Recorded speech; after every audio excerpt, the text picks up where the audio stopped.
नमस्कार मित्रों, जय माता दी। स्वागत है आप सभी का हमारे यूट्यूब चैनल के ऊपर। राजयोगों के ऊपर अपन डिस्कशन कर रहे थे और उसी सीरीज को अपन आगे बढ़ाते हैं और आज अपन एक नए राजयोग के बारे में डिस्कशन करने वाले हैं। राजयोग है आपके पंच महापुरुष राजयोगों से जुड़ा हुआ। बुध है आपके केंद्र भाव के अंदर, स्व राशि का हो या फिर उच्च का हो, तो आपके भद्र पंच महापुरुष राजयोग है उसका निर्माण करता है।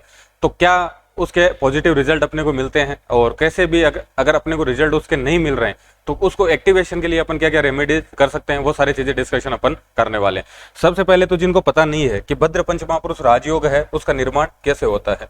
भद्र पंच महापुरुष राजयोग है, अपने को घर कौन से चाहिए? अपने को केंद्र के घर चाहिए। कुंडली है उसमें अगर केंद्र के घर है, केंद्र के घर अपने को पता है कौन कौन से घर है आपके, पहला घर, चौथा घर, सातवां घर और आपके 10वां घर। यानी कि ये घर हो आपके पहला घर, उसके बाद में चौथा घर, उसके बाद में 7वां घर और उसके बाद में 10वां घर। ये जो केंद्र के घर है इनके अंदर क्या हो आपके बुध देव की राशि हो। यानी कि बुध देव की राशि कौन सी है आपके? मिथुन राशि है और आपके कन्या राशि है।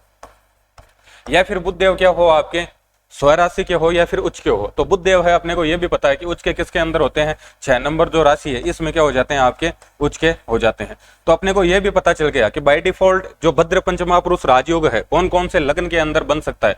तो ये बन सकता है आपके सबसे पहले तो मिथुन लग्न के अंदर, ठीक है, मिथुन लग्न के अंदर ये बन सकता है। उसके बाद में बन सकता है ये आपके कन्या लग्न के अंदर, उसके बाद में बन सकता है आपके धनु लग्न के अंदर और उसके बाद में आपके बन सकता है मीन लग्न के अंदर। क्योंकि ये जो 4 राशियां हैं, 4 राशियां मतलब 4 जो भाव है उसके अंदर जो राशियां आनी है कौन सी? मिथुन या कन्या। यही क्या है? 2 राशियां जो ये आपके राशियों का निर्माण करेगी। बुध देव है मिथुन और कन्या राशि के अंदर बाय डिफॉल्ट बैठे हो। अब मिथुन या कन्या राशि, मिथुन की राशि कौन सी है आपको पता है कि मिथुन की राशि है आपके 3 नंबर या फिर 6 नंबर।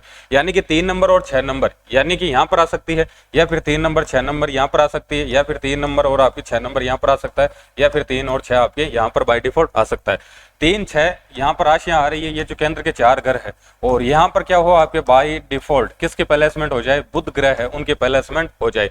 केंद्र में स्वराशि के हो या फिर उच्च के हो, बुध देव की उनकी प्लेसमेंट हो जाए। तो सबसे पहले तो अपने को यह कंफर्मेशन हो गई कि बुध देव है भद्र पंच महापुरुष राजयोग है उसका क्या कर रहे हैं? आपके निर्माण कर रहे हैं। 5 तरह के पंच महापुरुष राजयोग होते हैं। बृहस्पति देव है केंद्र के अंदर स्वराशि के उच्च के हो तो आपके हंस पंच महापुरुष राजयोग का निर्माण करते हैं। मंगल देव है स्वराशि के या फिर उच्च के हो तो आपके रुचक पंच महापुरुष राजयोग का निर्माण करते हैं। शनि देव है वो आपके केंद्र में उच्च के हो या फिर स्वराशि के हो तो सस पंच महापुरुष राजयोग है। शुक्र होते हैं आपके स्वराशि के या फिर उच्च के केंद्र भाव के अंदर तो आपके मालव्य पंच महापुरुष राजयोग है। वैसे ही अगर बुध देव की बात करें, बुध देव आपके केंद्र में और स्वराशि के हो या फिर उच्च के हो तो आपके भद्र पंच महापुरुष राजयोग है उसका निर्माण करते हैं। महापुरुष जो राजयोग है उनको अपन सीधा सीधा समझे तो पंच महापुरुष अपन ये मान सकते हैं कि बाय डिफॉल्ट 100 कुंडलियां हैं, उनके अंदर 5 लोग ऐसे होंगे जिनके अलग अलग उनकी विशेषता होगी, अलग उनकी आइडेंटिफिकेशन होगी, उनके कर्म को लेकर, उनके व्यक्तित्व को लेकर। तो अपन ये मान सकते हैं कि बाय डिफॉल्ट 100 से अगर कुंडलियां निकाले अपन तो 5 से 10 कुंडलियों के अंदर आपको पंच महापुरुष राजयोग है उन वो देखने को अपने को मिलेंगे। पंच महापुरुष राजयोग, महापुरुष शब्द है उससे अपन समझ सकते हैं कि यह किसी भी सामान्य व्यक्ति है उनके चार्ट के अंदर यह राजयोग है देखने को नहीं मिलता है। महापुरुष किसको बोलते हैं? जो सामान्य से अलग हो, सामान्य से एक सामान्य कोई भी व्यक्ति है उससे ज्यादा उसके अंदर अच्छे गुण हो, एक्स्ट्रा स्किल्स हो, उनको अपन महापुरुष बाय डिफॉल्ट बोलते हैं। अब जो बुद्ध जो बना रहे हैं आपके भद्र पंच महापुरुष राजयोग है 4 भावों के अंदर बनेंगे। सबसे पहले बात करते हैं अपन किसी भी व्यक्ति की अगर पहले घर के अंदर ये बाय डिफॉल्ट भद्र पंच महापुरुष राजयोग है वो बन रहा है। अब पहला घर किसका है? पहला घर है व्यक्ति का खुद का। पहले घर से व्यक्ति है उसका फिजिकल मेंटल एटीट्यूड है या फिर उसकी पर्सनैलिटी है वो अपन पहले घर से देखते हैं। अब बुध देव है लग्न के अंदर भद्र पंच महापुरुष राजयोग है उसका अगर निर्माण कर रहे हैं तो व्यक्ति है उसमें कौन से गुण आ जाएंगे? बुध है उसकी पॉजिटिव एक्टिवेशन अपने को मिलनी है। बुध देव है अगर मुख्यतः उनसे देखें तो बुध देव से देखते हैं अपन वाणी है किसी भी व्यक्ति की तो वो अपन बुध देव से देखते हैं। किसी भी तरह का बिजनेस है वो अपन बुध देव से देखते हैं। किसी भी तरह की कैलकुलेशन है वो अपन बुध देव से देखते हैं। और अपनी जो बुद्धि है, बुद्धि कितनी पावरफुल है, अपनी लर्निंग स्किल्स कैसी है या फिर अपनी लर्निंग पावर कैसी है, वो सारी की सारी चीजें अपन बुद्धि से देखते हैं। अब लग्न यानी व्यक्ति खुद, व्यक्ति को क्या मिल चुकी है? बाय डिफॉल्ट अच्छी बुद्धि मिल चुकी है। तो सबसे पहले लग्न के अंदर अगर भद्र पंच महापुरुष राजयोग का निर्माण हो रहा है तो व्यक्ति है बहुत ज्यादा बुद्धिजीवी होगा। बुध देव वाणी के कारक है तो अपने को यह भी पता चल गया कि व्यक्ति है उसके बोलने की जो स्किल्स है या फिर वाक शक्ति है, वाक पटुता है, उसके शब्दों का चयन है वो बहुत अच्छा होगा बाय डिफॉल्ट। व्यक्ति है बिजनेस के अंदर ये बहुत अच्छा करेगा। या फिर अपन ये मान सकते हैं कि व्यक्ति है बुधदेव है उन्हें अपन राजकुमार की संज्ञा देते हैं, छोटे बच्चे की संज्ञा देखते हैं। तो अपन ये भी मान सकते हैं कि ऐसा व्यक्ति छोटे बच्चों के साथ में छोटे बच्चों की तरह रिएक्ट करेगा, उनके साथ में घुल मिल जाएगा। इसका मतलब क्या समझ सकते हैं, अपन छोटे बच्चे हैं जब भी उनको देखते हैं तो अपन देखते हैं कि वो किसी भी परिस्थितियों के अंदर आ जाए या फिर कैसे भी लोगों के साथ में वो चले जाए, चाहे वो 20 साल के लोग हैं या फिर 30 है 40 है, किसी भी क्राइटेरिया के लोग हैं, उनके हिसाब से ही वो क्या करने लग जाते हैं, बिहेव करने लग जाते हैं। तो अपन ये मान सकते हैं कि लग्न में जो भद्र पंचमहापुरुष राजयोग बन रहा है किसी भी व्यक्ति के, तो वो किसी भी व्यक्ति के साथ में सामंजस्य स्थापित कर सकता है। और अपन ये मान सकते हैं कि किसी भी कंडीशन के अंदर किसी भी व्यक्ति के साथ में अगर अपन अच्छे से तालमेल बिठा लेते हैं उसी स्थितियों के हिसाब से, तो अपन कुछ भी कर सकते हैं। तो ये लग्न का जो भद्र पंचमहापुरुष राजयोग है व्यक्ति को बुद्धिजीवी बनाता है, व्यक्ति की लर्निंग स्किल है बहुत अच्छी होती है, व्यक्ति है उसको वाक्पटुता देता है, शब्दों का चयन उसका बहुत अच्छा होता है, वाक शक्ति उसकी बहुत अच्छी होती है, बोलने के अंदर बहुत ज्यादा व्यक्ति है निपुण होता है। और अपन ये भी मान सकते हैं कि किसी भी परिस्थितियों के अंदर, स्थितियों के अंदर या फिर किसी भी माहौल के अंदर हो, वो व्यक्ति खुद को वहां पर एडजस्ट कर लेता है, उसके हिसाब से खुद को ढाल लेता है। अब ये भद्र पंचमहापुरुष योग है लग्न के अंदर कब अपने को दिक्कत दे सकता है, बुधदेव है बुद्धि है, तो अपन ये मान सकते हैं बुद्धि का काम क्या है, जहां पर बुधदेव बैठे वही उसी भाव के अंदर अपनी क्या लगनी है, बुद्धि लगनी है। अब पहला अगर किसका है, व्यक्ति के खुद का है, तो अपन बाय डिफॉल्ट ये मान सकते हैं कि व्यक्ति है खुद पे बुद्धि लगाता रहेगा, यानी कि मुझे ये करना है, दो लोग मुझे समझा रहे हैं तो वो क्या कहेगा, मेरी समझ तो ये कह रही है, मैं तो इस तरह से इस काम को करूंगा, या फिर पर्टिकुलर उसको कोई भी गाइड कर रहा है, कोई भी मेंटर है, वो उनकी बात नहीं सुनेगा, वो हमेशा खुद की बुद्धि लगाएगा। तो खुद की बुद्धि है हर जगह सही नहीं हो सकती। तो यहाँ पर आपके जो भद्र पंचमहापुरुष राजयोग है लग्न के अंदर, ये आपको दिक्कत दे सकता है। आप हमेशा अपने मेंटर है, गाइडर है, उनकी भी सुने, उसके बाद में अपनी बुद्धि है उसका प्रयोग करें। हमेशा खुद की बुद्धि है हर जगह आप अप्लाई ना करें। अब बात करते हैं अपन चौथे घर के अंदर।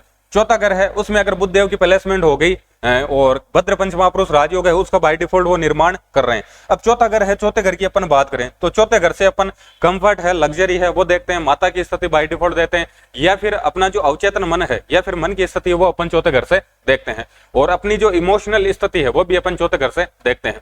बुधदेव का उनके कारक तत्व वो अपने को पता चल गए हैं। बुद्धदेव मुख्यतः तो किसके कारक है, आपके बुद्धि के हैं, वाणी के है, किसी भी तरह का बिजनेस है, कैलकुलेशन है, वो सारी चीजें, या फिर अपना सिक्स सेंस है वो अपन बुद्धदेव से देखते हैं। अब चौथे घर में आगे बाय डिफॉल्ट बुद्धदेव, तो अपन ये मान सकते हैं चौथा घर किसका है, सबसे पहले तो कंफर्ट और लग्जरी की, सुख सुविधाओं की जितने भी संसाधन है, जितने भी चीजें हैं, तो व्यक्ति है खुद की बुद्धि से, खुद की बुद्धि लगाकर व्यक्ति सुख सुविधाओं से जुड़ी जितनी भी चीजें हैं, यानी कि कंफर्ट और लग्जरी से जुड़ी जितनी भी चीजें हैं, वो सारी की सारी अपने जीवन के अंदर अचीव कर लेता है। या फिर अपन ये मान सकते हैं कि कंफर्ट और लग्जरी की, यानी कि उसके पास अच्छे वाहन होंगे, अच्छा घर होगा, और भी जितने भी भौतिक सुख सुविधाओं से जुड़े जितने भी संसाधन है वो सारे के सारे व्यक्ति है अचीव कर लेता है, या फिर उसके साथ में होते हैं। किस तरह, क्योंकि भद्र पंचमहापुरुष राजयोग है, कौन से भाव के अंदर उसकी एक्टिवेशन मिल रही है अपने को, चौथे घर के अंदर उसकी एक्टिवेशन बाय डिफॉल्ट अपने को मिल रही है। तो चौथे घर में जिनके भी भद्र पंचमहापुरुष राजयोग का निर्माण होता है, ऐसे व्यक्ति अपने जीवन के अंदर जितनी भी कंफर्ट की, लग्जरी की, सुख सुविधाओं से जुड़े जितने भी संसाधन है उन सभी की प्राप्ति करता है खुद की बुद्धि लगाकर। चौथा घर अपना मन का भाव है, तो अपन ये भी मान सकते हैं कि इमोशनली उसको खुद को कैसे मैनेज करना होता है। कई बार क्या होता है कि व्यक्ति है उसके साथ में कुछ भी नकारात्मक घटित हो गया तो व्यक्ति है उसको लेकर बैठ जाता है, या फिर व्यक्ति है उससे बाहर नहीं आ पाता है, और व्यक्ति को कुछ काम करना है अलग, लेकिन वो उसी चीज को लेके बैठा है। या फिर अपन ये मान सकते हैं कि उसके जो सरकमस्टांसेस है, उसका जो माइंड का जो लेवल है वो अच्छे से वर्क नहीं करता है। लेकिन चौथे भाव में अगर किसी के भी भद्र पंचमहापुरुष राजयोग बन रहा है तो उस व्यक्ति को पता है कि मुझे मेरे साथ में कैसी भी परिस्थितियां हैं, किसी भी आवरण के अंदर हूं, मुझे वहां से कैसे निकलना है, मेरी जो भी इमोशनल फीलिंग है उनको कैसे मैनेज करना है, उनको कैसे कंट्रोल में करना है, ये सारा पावर उनके पास में होता है जिनके बुध है चौथे घर के अंदर। अपन ये मान सकते हैं कि भद्र पंचमहापुरुष का राजयोग का निर्माण करते हैं। चौथा घर चंद्रमा का है, चौथा घर माँ का है, चौथा घर अपने जो बचपन की लर्निंग है उनका है, अपनी प्रारंभिक शिक्षा है वो अपन चौथे घर से देखते हैं। तो अपन ये भी मान सकते हैं कि चौथे भाव में जिनके बुध होते हैं वो अपनी जो प्रारंभिक शिक्षा है उनके अंदर बहुत अच्छा करते हैं। अब बाय डिफॉल्ट देखते हैं अपन जो सातवां घर है, केंद्र का तीसरा घर, यानी कि जो सातवां घर है उसमें अगर बुधदेव है आपके भद्र पंचमहापुरुष राजयोग है उसका निर्माण कर रहे हैं तो क्या क्या अपने को रिजल्ट देखने को मिलेंगे। सातवां घर है उससे पहले सबसे पहले तो अपन देखते हैं पार्टनर की स्थिति, उसके बाद में देखते हैं डेली सेल परचेज रूटीन है वो अपन सातवें घर से देखते हैं, लोगों से कैसे अपन इंटरेक्ट करते हैं डेली रूटीन के अंदर वो भी अपन सातवें घर से देखते हैं। तो अपन ये मान सकते हैं कि सबसे पहले तो अपने क्या होगा, सातवां घर पार्टनर का है, तो बाय डिफॉल्ट आपको पार्टनर है वो क्या मिलेगा, बुद्धिजीवी मिलेगा। आपके पार्टनर की अपन ये मान सकते हैं कि वाक शक्ति उसकी बहुत अच्छी होगी, वाकपटुता बहुत अच्छी होगी, उसके बोलने का शब्दों का चयन है, या फिर अपन ये मान सकते हैं कि बोलने की जो कला है उसके अंदर बहुत ज्यादा वो क्या होगा, आपके बाय डिफॉल्ट निपुण होगा। अब सातवां अगर बिजनेस का है तो आप अपनी बुद्धि से बिजनेस को एक ऐसे लेवल पर ले जाओगे जिसकी आपने कल्पना नहीं की है, या फिर अपन ये मान सकते हैं कि सामान्य व्यक्ति कोई भी नहीं सोच सकता है। उस लेवल तक आप अपने बिजनेस को, आपके जो डेली सेल परचेज का रूटीन है, या फिर कोई भी बिजनेस को उनके अंदर जो डेली सेल परचेज होती है उसको आप एक तरह से जंप करवा दोगे, या फिर उसको एक अच्छे लेवल तक आप लेके चले जाओगे। कैसे? खुद की बुद्धि लगाकर, क्योंकि बाय डिफॉल्ट आपको क्या मिल रही है, बुद्धि मिल रही है, और किस में लगाने के लिए, सातवें घर के अंदर लगाने के लिए मिल रही है। और सातवां घर किसका है? सातवां घर है आपके किसी भी बिजनेस का, अगर डेली सेल परचेज है वो उसका है। सातवें घर से अपन लोगों से डेली कैसे इंटरेक्ट करते हैं वो भी देखते हैं। तो नए लोगों से आप हमेशा अच्छे से कम्युनिकेट करेंगे, क्योंकि कम्युनिकेशन स्किल है वो भी किससे देखते हैं, अपन बुद्धदेव से देखते हैं। तो बाय डिफॉल्ट ये तो सब में ही होना है। अगर भद्र पंच महापुरुष राजयोग है उसका निर्माण हो रहा है आपके चार्ट के अंदर, तो बाय डिफॉल्ट आपके अंदर कम्युनिकेशन स्किल है वो बहुत अच्छी होनी है। लेकिन सातवां घर है वो सबसे ज्यादा आपको आपके बिजनेस के अंदर है सक्सेस दिलवाएगा। अब बात करते हैं अपन 10वें घर के अंदर, अगर भद्र पंच महापुरुष राजयोग है उसका निर्माण हो रहा है, तो 10वां घर है उसको बाय डिफॉल्ट देखें तो कर्म का भाव है, उपचय भाव है, और 10वां घर है नेम है, फेम है, स्टेटस है, ब्रांडिंग है।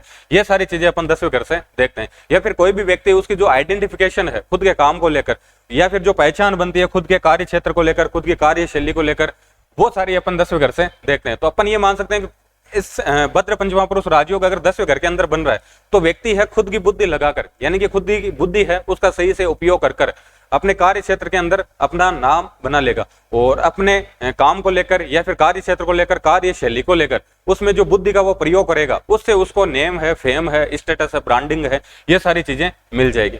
तो अपन ये मान सकते हैं कि 10वें घर का जो बुद्धदेव की जो प्लेसमेंट है ये एक बहुत शानदार प्लेसमेंट है, क्योंकि ये आपको एक स्थायी रूप से सक्सेस दिलाएगी। किसको लेकर? आपके कार्य क्षेत्र को लेकर। और व्यक्ति है अब 10वां घर कर्म का है और बुद्धदेव है वाणी के तो है ही है, कैलकुलेशन की है, तो अपन ये भी मान सकते हैं कि कैलकुलेशन से जुड़ा हुआ किसी भी तरह का आप बिजनेस कर सकते हो। या फिर बुद्धदेव की बात करें तो बुद्धदेव राइटिंग है, तो अपन ये मान सकते हैं कि राइटिंग से जुड़ा हुआ, या फिर स्टडी से जुड़ा हुआ, टीचिंग हो गया, या फिर कम्युनिकेशन स्किल हो गया, नेटवर्किंग से जुड़ा हुआ, इस तरह के कोई भी आप काम कर सकते हो अगर 10वें घर में अगर बाय डिफॉल्ट आपके बुद्धदेव है। अब 10वें घर में बुद्धदेव है तो अपने को 2-3 चीजें फिक्स हो जाती है। क्या? कि एक तो आपको आपके कार्य क्षेत्र को अंदर नेम है, फेम है, स्टेटस है, ब्रांडिंग है, या फिर अपन ये मान सकते हैं कि यश है, कीर्ति है, पद है, प्रतिष्ठा है, नाम है, शोहरत है, पद है, पहचान है, ये सारी चीजें आपको मिलना बाय डिफॉल्ट क्या हो जाती है, आपके फिक्स हो जाती है। अब बुद्धदेव है, अपन ओवरऑल देख लें कि केंद्र भाव के अंदर किसी भी घर के अंदर ओवरऑल रिजल्ट क्या रहने वाला है। अगर भद्र पंचमहापुरुष साहब राजयोग है, आपका निर्माण कहीं पर भी हो रहा है, किसी भी घर के अंदर हो रहा है, लेकिन कॉमन अपन देखेंगे क्या क्या रिजल्ट अपने को मिल जाएंगे। बुद्धदेव है, बुद्धि के कारक है। सबसे पहले व्यक्ति है, उसकी बुद्धि है बहुत अच्छे से वर्क करेगी, उसकी लर्निंग पावर है बहुत अच्छी होगी, लर्निंग स्किल है बहुत अच्छी होगी, किसी भी सब्जेक्ट को लर्न करना उसके लिए बहुत अपन ये मान सकते हैं कि बहुत इजी गोइंग होगा। बुद्धि है, शार्प माइंड इसको बोल सकते हैं, हर चीज को वो तीव्रता से वो व्यक्ति सीख लेगा। बुद्ध है, बुद्धि का तो देख लिया वाणी के कारण है। व्यक्ति है, उसमें वाक्पटुता, उसके शब्दों का चयन, उसकी वाक शक्ति, बोलने की क्षमता है, बोलने की जो शैली है, उसके अपन ये मान सकते हैं कि बोलने के सारे अच्छे गुण उसके अंदर मौजूद मिलेंगे। बुद्ध है वो आपके बिजनेस के कारण है, तो बिजनेस की जितने भी स्किल्स है, अच्छी स्किल्स है, उस व्यक्ति को अंदर अपने को देखने को मिलेगी। तो अपन ये भी मान सकते हैं कि जितने भी लेखन से जुड़े हुए हैं, लेखनी का कारक भी आपके बुद्धदेव है। वैसे केतु है लेकिन बुद्धदेव के अपन कनेक्शन करते हैं। इसका मतलब क्या है कि जितने भी न्यूज रिपोर्टर वगैरह है, जिनके बोलने का काम है, लिखने का काम है, या फिर जितने भी टीचर वगैरह है, जिनके बोलने और लिखने का काम है, अपन ये मान सकते हैं जितने भी कैलकुलेशन से जुड़े जितने भी सब्जेक्ट है, जितने भी प्रोफेशन है, उनके अंदर भद्र पंचमहापुरुष राजयोग वाले बहुत अच्छा कर सकते हैं। अब भद्र पंचमहापुरुष राजयोग है, अपन कब मान सकते हैं कि ये आपको अच्छे रिजल्ट नहीं दे रहा है। सबसे पहले तो देखो, कोई भी राजयोग है, कोई भी दुर्योग है, उसका अगर रिजल्ट अपने को देखना है तो उसका रिजल्ट मिलेगा अपने को उसकी अंतरदशा का स्लॉट हो, उसकी महादशा का स्लॉट हो, या फिर किसी भी तरह का वो अगर दशाओं के अंदर ऑपरेट कर रहा है, तब अपने को जाकर उसका रिजल्ट मिलेगा। अपने कुंडली के अंदर बहुत सारे राजयोग है, लेकिन अपने उन राजयोग का निर्माण करने वाले जो ग्रह है, उनके अपने दशा का स्लॉट ऑपरेट हुआ ही नहीं है, तो अपने को वो राजयोग फलित नहीं हो पाएंगे, उनका रिजल्ट अपने को नहीं मिल पाएगा। तो सबसे पहले तो आप देखिए कि आपके अगर भद्र पंचमहापुरुष राजयोग का निर्माण हो रहा है तो उनकी जो दशा है, यानी कि बुध देव की अंतरदशा का स्लॉट हो, चाहे महादशा का, चाहे प्रत्यंतर दशा का, वो स्लॉट जब ऑपरेट हुआ है तब आपको अच्छे रिजल्ट मिले हैं या फिर नहीं मिले। अगर मिले हैं इसका मतलब बुध भद्र पंचमहापुरुष राजयोग आपके अच्छे से वर्क नहीं कर रहा है। अगर नहीं मिले हैं इसका मतलब बुध की जो एनर्जी है वो आपके क्या है, फिल्टर नहीं है। उसके बाद में देखना कि अगर भद्र पंचमहापुरुष राजयोग है, अगर सही से आपके वर्क नहीं कर रहा है, इसका मतलब बुध देव की पावर है कहीं ना कहीं क्या है, आपके कम है, तो उनके मंत्र जाप करने की आपको आवश्यकता है। बुध देव है उनसे अपन सारी ग्रीनरी है, यानी कि जितने भी अपन ये मान सकते हैं जितने भी पेड़ पौधे हैं वो अपन बुध देव से कनेक्ट करते हैं। तो अपन ये मान सकते हैं कि आप पेड़ पौधे लगाकर उनकी रेगुलर है उनको पानी देकर उनकी केयर कर आप बुद्ध देव की जो एनर्जी है उसका लेवल बढ़ा सकते हैं और भद्र पंचमहापुरुष राजयोग है उसके अच्छे रिजल्ट ले सकते हैं। बुध देव है उनसे अपन बहन बुआ है उनको कनेक्ट करते हैं। इसका मतलब बहन बुआ के साथ में अगर आपके रिलेशन अच्छे नहीं हुए तो इस राजयोग का आपको लाभ नहीं मिल पाएगा। बुध देव है उनसे अपन छोटे बच्चे कनेक्ट करते हैं, बुध देव बच्चे, तो इसका मतलब क्या है कि बच्चों के साथ में आपके रिलेशन अच्छे नहीं है, बच्चों के साथ में आप बच्चे नहीं बन पाते हो, इसका मतलब बुध देव है आपको अच्छे रिजल्ट नहीं देंगे। तो इसकी रेमेडी क्या होगी? रेमेडी यही है कि सबसे पहले तो आपके घर में जो भी छोटे बच्चे हैं या फिर आप जब भी छोटे बच्चों से इंटरेक्ट होते हो, उनसे जब भी कनेक्ट होते हो, तो आप भी छोटे बन जाओ, उनकी तरह खेलो, वो जैसे रिएक्ट कर रहे हैं आप ही रिएक्ट करो, उनके साथ में खेलो, मिल जाओ, आप भी बच्चे बन जाओ। आपकी बुध की एनर्जी है फिल्टर हो जाएगी, आपको अच्छे रिजल्ट देना स्टार्ट कर देगी। या फिर बुध का कोई भी मंत्र जाप है वो आप स्टार्ट कर सकते हैं, या फिर विष्णु सहस्त्र नाम है बुध के लिए सबसे अपन अच्छी रेमेडी मानते हैं, विष्णु सहस्त्र नाम है उसका आप पाठ कर बुध देव है उनके अच्छे रिजल्ट ले सकते हैं। बहन बुआ के साथ में अच्छे रिलेशन बनाकर आप बुध देव है उनके अच्छे रिजल्ट ले सकते हैं। आगे का जो वीडियो है उसमें अपन एक नए राज्यों के साथ में चर्चा करेंगे। धन्यवाद।